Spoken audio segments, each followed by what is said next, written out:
De nuevo, en esta ocasión nos encontramos Javi y yo. No tenemos la alegría que siempre nos caracteriza en nuestro podcast porque hay una noticia trágica que queremos compartir.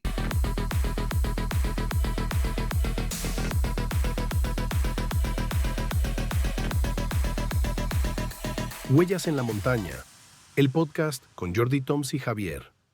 Y hablar un poquitico algo muy brevemente, de la situación de lo que pasa en la montaña. El dueño de Mango tuvo un accidente por las cuevas de Salnitre en la ruta de senderismo que va desde Colbató hasta el monasterio de Montserrat. Es una ruta que yo personalmente la he hecho ya varias veces, no encuentro que sea tan técnica o prácticamente nada, pero sí hay que ir con un calzado y ropa adecuada. Es una gran tristeza, es una gran pérdida, por supuesto, y me imagino cómo debe sentirse su hijo, porque él comenta que iba adelante y vio, cuando escuchó las piedras moverse, se volteó y vio a su papá caer. Debe ser una sensación súper triste, o sea, desesperante y angustioso. Javi, ¿qué tú opinas de esta noticia que ha sacudido el mundo del senderismo? Bueno, él ha tenido mucha repercusión también porque la persona es una persona muy importante y bueno, ha salido en todos los medios. Y entonces de repente en todos los medios sale las cuevas de Salnitre, de Coibató, sale la ruta esta como si fuera, no sé.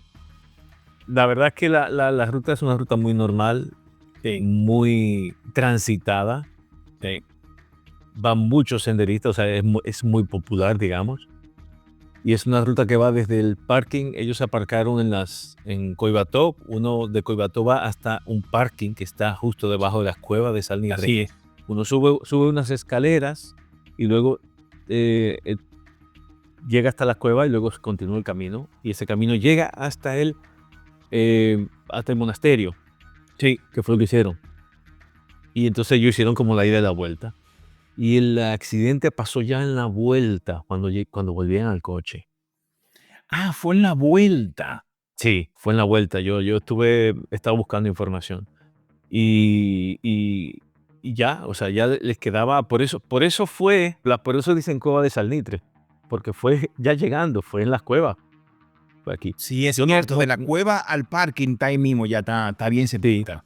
Entonces, por eso, y entonces cuando todo el mundo dice, las cuevas de Salnitre, realmente no fue en las cuevas, fue en el camino en ese camino que une la cueva con el monasterio, pero muy cerca de la cueva. El sitio exacto yo no lo sé cuál es exactamente, no podría verlo, pero tampoco he caminado. Yo sí que he subido hasta las cuevas, pero no he seguido más allá. ¿Tú sí has seguido? Yo sí, yo lo he hecho ya, bueno, como 3 o 4 veces. Y la verdad, Javi, que yo no veo un peligro. Lo que sí ayer hablaba en La Sexta, hablaba un senderista y él hablaba de que, y eso es cierto, Javi, y es lo que quisiéramos abordar en estos 7 minuticos que nos quedan, de que hay que ir bien preparado y que en la montaña van muchas personas con bambas y como si fuera a caminar por la Rambla de Barcelona. Yo no sé qué equipamiento llevaba, pero a mí lo que me da mucha tristeza es que leí de que él le dijo a sus escoltas que no fueran, que lo dejaran, que él quería compartir un tiempo con su hijo. Yo soy padre, Sí. soy muy pro padre y pro pasar tiempo con los hijos.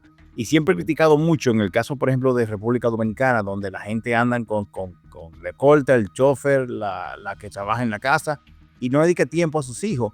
Y este señor le dijo a sus escoltas, y eso a mí me da mucho, mucho dolor, porque yo hubiese hecho lo mismo de él. Pero bueno, la pena es eso, Javi, de que no estoy hablando de que es su caso, no estoy hablando que es su caso, pero sí es cierto, Javi, de que las montañas van mucho. Yo me he encontrado con muchas personas que no van equipadas para el frío, que no van preparados ni con botiquín, ni manta térmica, ni GPS, ni mapa, ni brújula. Y es una pena. De hecho, tú y yo hemos entrevistado aquí personas y hemos hablado de ese tema, de uno que subió a la pica de intentó subir al Aneto con unas bambas y pantalones cortos. Jordi Coromina comentó de que ha visto personas en pantalones cortos subir por la tarde al Aneto. ¿Y qué tú crees, Javi, de cómo se está cualquierizando la montaña después de la pandemia, que todos estos citadinos han decidido ir a la montaña? Hey, y este programa es patrocinado por Riverside. Riverside es la mejor plataforma de podcast, grabar tu video, mejorar tu audio, hacer transmisiones de audio. Es simplemente lo mejor que yo he probado. Te dejo aquí en la descripción de este video el enlace para que puedas acceder y crear tu cuenta totalmente gratuita. La interfaz es súper fácil. Sí, estoy totalmente enamorado de Riverside. Te lo recomiendo. Ahora continúo viendo el video. Bueno, mira, yo creo que todo el mundo tiene derecho a ir a la montaña. Eso es un sitio abierto. Y si hay algo bonito de la montaña es que une a personas de diferentes pensamientos y de diferentes lugares. Lo que pasa es que sí es cierto que la montaña es un lugar que no existe el riesgo cero. Hay un riesgo. Claro. Entonces, ¿qué sucede? A veces la responsabilidad no es solamente contigo mismo. Cuando tú decides ir a una montaña, y esto lo hablamos con Jordi Coromina, lo abordó cuando lo comentábamos en la entrevista que hicimos recientemente. Él decía que uno debe ser, y su mensaje principal fue que uno debe ser responsable de sus decisiones. Sí. O sea, cuando tú vas a una montaña, tú decides a qué montaña ir, decides con quién o no ir, decides qué ruta tomar, decides si continuar, si darte la vuelta. Todo es tu decisión y al final, si hay un éxito, es tu responsabilidad, pero también, si también algo salió mal, también es tu responsabilidad, porque hoy tendemos a echarle la culpa a los otros. Y no. Nosotros siempre estamos en control de nuestras decisiones, sobre todo estamos hablando de montaña, pero en la vida también, Pero en montaña estamos en nuestras decisiones. En el caso del que comenzamos el tema, que fue el caso de Isaac Kandik, sí, pues en el caso de él no es una persona que toda su vida ha caminado por la montaña, era amante de montaña. Y él no era un momento de naturaleza, sí. No era un terreno técnico ni nada. No. Lo que pasó es que se dio la tierra, había dicen que puede ser que con las lluvias últimamente algún tramo del camino pues estaba inestable y se dio bajo su peso. Y él no pudo aferrarse. Y bueno, no me imagino el hijo volteándose y ver con impotencia como... Esa es la palabra. Cómo se cae su padre y luego ¿qué haces después? Porque estás ahí arriba solo. Claro.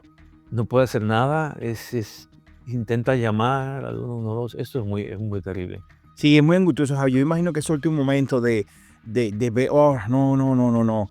Es increíble, Javi. Yo, la verdad que, nada, nos unimos, hacemos eco de esta noticia, aconsejamos todo, de verdad, máxima precaución. Estoy seguro que él la tuvo porque él era montañero y le gustaba la montaña porque él comentaba que era su momento de desconexión. Y de verdad que es una gran pérdida. Nada, Javi, pues era solamente esto.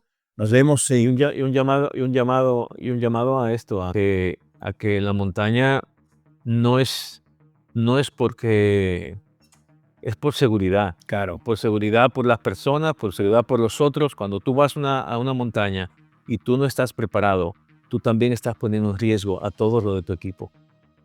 No solamente a todo de tu equipo, sino a cada persona que va a hacer un rescate también se está poniendo en riesgo por ti. Claro. Entonces, Claro, es cierto. Tener un poco de concienciación, entender que la montaña no es un sitio para pasear. No. Hay normas, hay que prever, hay que orientarse un poco, y porque cada vez hay muchos más casos de rescates y lamentablemente accidentes y muertes. Y claro, y lo que queremos es todo disfrutar la montaña de una manera segura. Así es, eso. Así es. Pues muchas gracias, chicos, a todos por ver este video hasta aquí. Y nada, nos vemos en el próximo episodio de Huellas en la Montaña, el podcast con Jordi Toms y Javier.